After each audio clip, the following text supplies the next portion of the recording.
অযত্ন আর অবহেলায় ধ্বংসের পথে নারী জাগরণের অগ্রদূত বেগম রোকেয়ার বাস্তুভিটা ও গবেষণা কেন্দ্র সহ সকল স্মৃতিচিহ্ন সরকারের পক্ষ থেকে বিভিন্ন সময় সংরক্ষণের প্রতিশ্রুতি দেওয়া হলেও তা বাস্তবে রূপ পায়নি।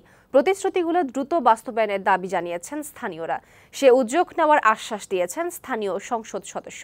রংপুর সংবাদদাতা ইসমাইল হোসাইনের প্রতিবেদন।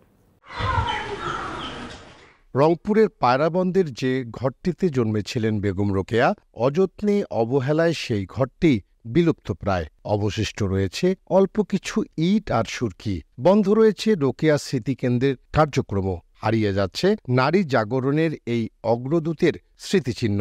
এ নিয়ে হতাশা আর ক্ষোভ প্রকাশ করেন বাস্তুভিটা ও স্মৃতিকেন্দ্রে ঘুরতে আসা পর্যটক ও শিক্ষার্থীরা। তার যে বসতভিটা, সেখানে এসে দেখছি তার বংশস্তূপ অনেক ময়লা আবর্জনা পরিপূর্ণ।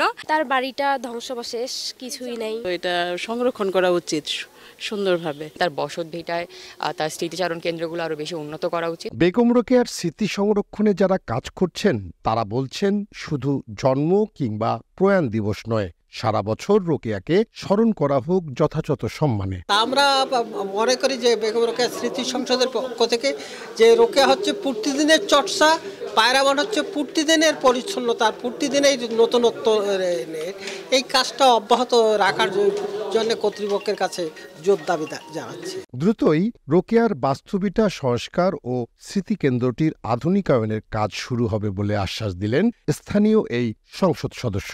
মাননীয় প্রধানমন্ত্রী দেশরত্ন শেখ হাসিনা যে স্বপ্ন নিয়ে স্মৃতিকেন্দ্র প্রতিষ্ঠা করেছিলেন, আশা করছি অনতিবিলম্বে এই পায়রাবন্দের স্মৃতিকেন্দ্রকে ঘিরে এটার বর্ধিত কলেবরে ব্যাপক কর্মকাণ্ড এখানে পরিচালিত হবে। 1880 সালের 9 ডিসেম্বর রংপুরের পায়রাবন্দে সম্ভ্রান্ত মুসলিম পরিবারে জন্ম নেন বেগম রোকেয়া।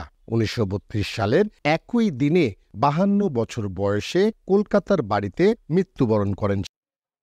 ইসমাইল হোসাইন, বৈশাখী সংবাদ, রংপুর।